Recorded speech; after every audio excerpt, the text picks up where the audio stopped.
Le flash de RTI1, Madame, Monsieur, bonjour.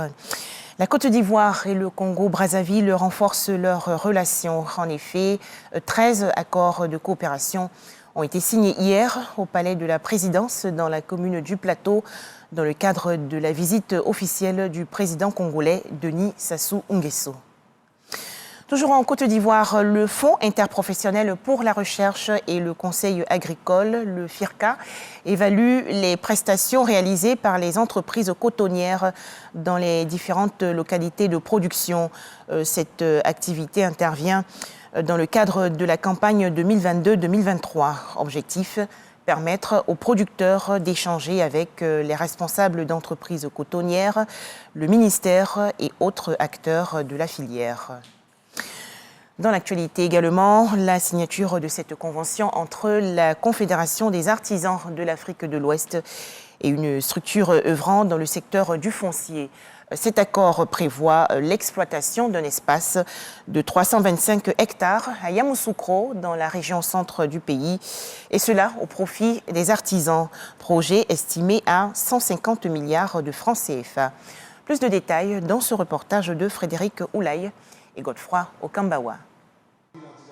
À Yamoussoukro, 325 hectares vont abriter bientôt la ville artisanale, une ville capable d'absorber les 250 corps de métier que représente le tissu artisanal ivoirien.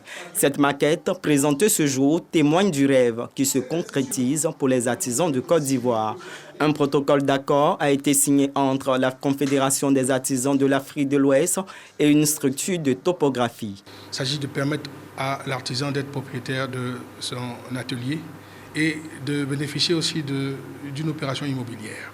Parce que derrière, on a la possibilité d'être propriétaire de sa maison, propriétaire de son atelier et inscrire son enfant à l'école et pouvoir évoluer entre nous. C'est un espace qui a été pensé comme une ville, avec des personnes, avec des activités, avec tout ce qu'il y a comme commodité à l'intérieur. Ce projet, accompagné par la Chambre de commerce ivoiro-portugaise, est une opportunité pour le secteur de sortir de l'informel. Vu tous les contours qui nous ont été présentés, moi je suis pour le développement. Donc je crois à ce projet. Alors quand on croit, on peut aboutir. Une idée comme celle-ci, un projet tellement fantastique comme celle-ci, je ne pouvais pas être absent. Parce que ça va réduire le chômage, ça va améliorer la ville de Yamoussoukro, c'est un potentiel. C'est un potentiel qui doit être encouragé et soutenu pour nous tous. Cette ville artisanale va abriter un institut de formation des jeunes au métier de l'artisanat, 52 garages, 10 gares routières, 20 000 magasins, un centre commercial, des établissements financiers, 76 parcs automobiles, des salles de spectacle et un zoo animalier et bien d'autres édifices. En image, l'actualité hors de chez nous, le gouvernement burundais supprime certaines coupures pour empêcher le blanchiment d'argent. La Banque centrale est donc passée à l'acte le 7 juin dernier en annonçant le remplacement de toutes les coupures de 10 000 et de 5 000 francs burundais par de nouveaux billets sur une période de 10 jours, donc jusqu'au 17 juin prochain.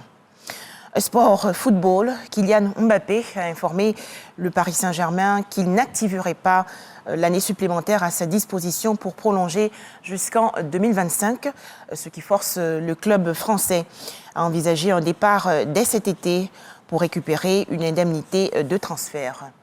Pour terminer, un mot sur le conflit russo-ukrainien. La contre-offensive ukrainienne a commencé pour plusieurs semaines, voire des mois, propos du président français Emmanuel Macron lors d'une conférence de presse avec ses homologues allemands et polonais. Le chef d'État français a annoncé que la France allait intensifier ses livraisons de munitions et d'armes à Kiev.